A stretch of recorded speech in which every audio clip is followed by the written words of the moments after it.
Hello guys, I'm Paris, the Options Guy, and welcome back to my channel. And as you can see, again we seeing a sell-off after opening with a gap up, right? Both in Nifty as well as Bank Nifty and also Fin Nifty, which also had its expiry. But yeah, anyways, why is this so, right? I mean, why can't the market sustain higher levels, right?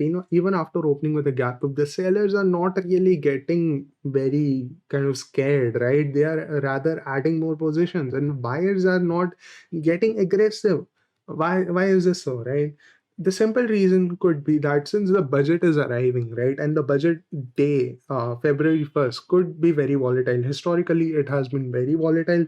So yeah, the big hands, I think they do not want to take their big positions into the budget. So what is happening is that any big hand who would have made their buy positions over here, now they are trying to square off their positions over here, right? On the same time, all the sellers now, they also do not want to take very aggressive positions. And that's why if you see, we broke down below 42,727 right, with a lot of strength, right, with a good strength. But again we see Bank Nifty getting reversed in the end, right? So what does it indicate is that maybe we could see a good amount of volatility, maybe not tomorrow, because tomorrow is a monthly expiry, so things uh, tend to get a little trending in on monthly expiries. But anyways, I'm going to talk about that in the further parts of the video.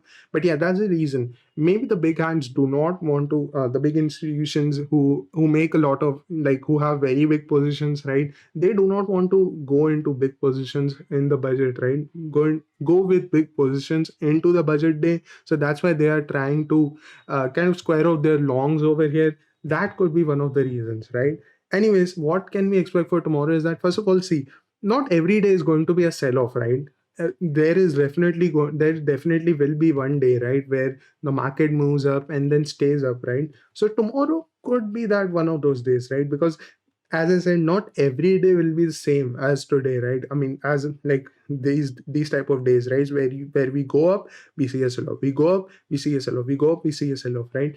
Not every day is going to be the same. Market has to change, right? So tomorrow could be one of those days. So above 42,820, say if we open flat or with a gap up somewhere near 42,850, 800, all these levels, above 42,820, maybe even 42,900, right? Above 42,820 is where you guys can expect a move till 43,000, because as I said, not every day is going to be the same, right? Sellers will have to give up one time, right? They will I'm really sorry. Anyways, yeah, sellers will have to give up one time.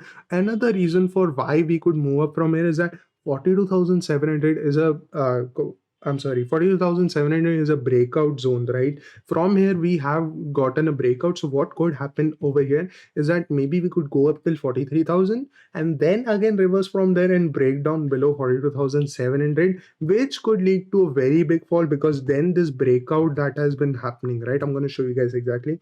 Yeah, then this breakout that happened from here, that will fail, right? So what could happen is that maybe you could make a swing up till 43,000 and then again move down from there, and then break down. Because if we break down again from here, right, if we break down from this level, then we are going to see a very good selling. Because whenever a breakout fails, what happens is that all the buyers who were anticipating that this breakout will succeed, and all the buyers who had made their positions, now they are in a bit of trouble, right? Now they are in a bit of trouble, so now they want to exit their position. So all the buyers who would have held their position, now they start selling their position, which leads to a very big fall, right, whenever a breakout fails. And that's the reason why whenever a breakout fails, we see a very good fall coming into the market, right? Anyways, as I said, above 40,820 is where you guys can go ahead and take a trade. If we do open with somewhere near a gap up near 40,900, wait for a pullback till 48,830, 820, and then start making position over here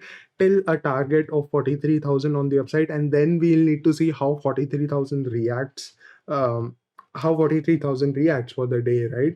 On the downside, as I said, we are at a very crucial zone since it's a breakout zone. So from here, if we do open the gap down, what will happen?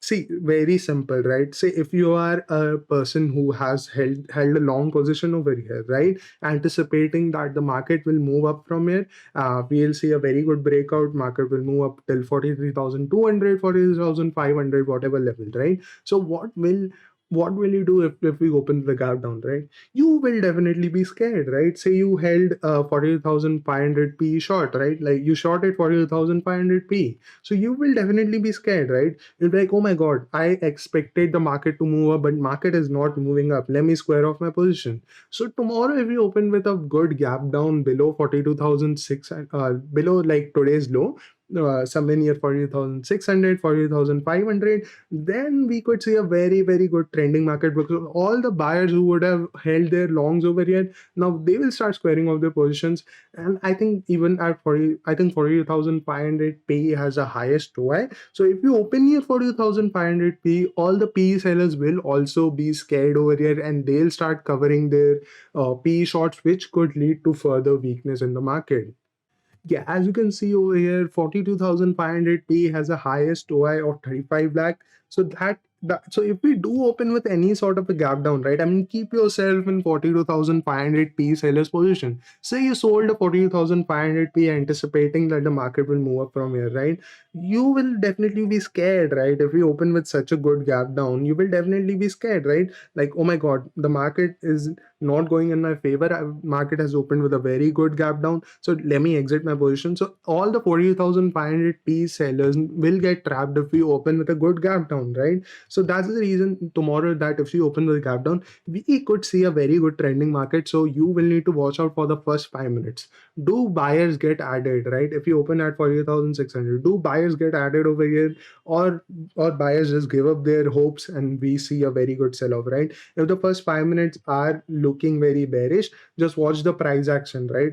Are we making lower lows in the 5 minute chart? If we are, then go ahead and take a trade. We can see a very, very good sell off coming in from here till at least 42,300 on the downside, right? That's our bank nifty. Again, let's talk about nifty. Nifty, if you see, again same thing, open with a gap up, taking a resistance from 18,200. That was our first target. But anyways, I yeah, we opened with a gap down, so you couldn't have taken that trade. But anyways, tomorrow above 18,170 is where you guys can take a trade. You can easily expect 18,250 on the upside, 240 to 250 on the upside, because that is from where the selling started a few days ago.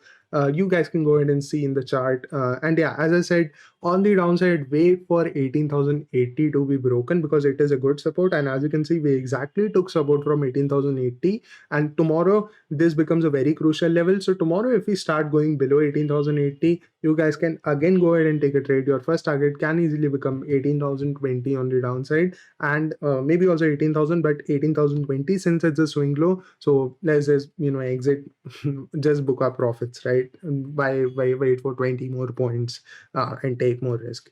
Anyways, yeah, that if you do open with a gap down, I would recommend not to take a trade, because a lot of move has already happened in the gap down, so it just doesn't make sense to take a trade in the middle over here, because of the volatility, your stop loss might get hit over here, right?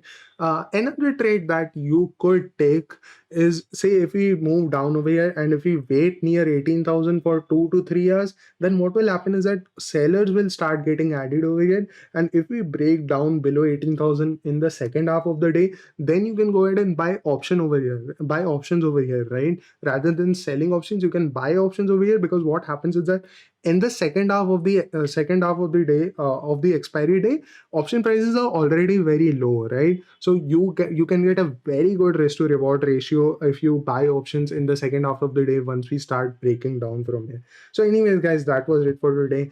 I hope you guys like my analysis, and yeah, since the budget is coming, I would recommend to go a little less aggressive over here, because yeah, as the budget comes closer, things start getting a little volatile in the market. Anyways, yeah, that was it for today, and thank you for watching till the end. I'll see you tomorrow in another video. Bye bye.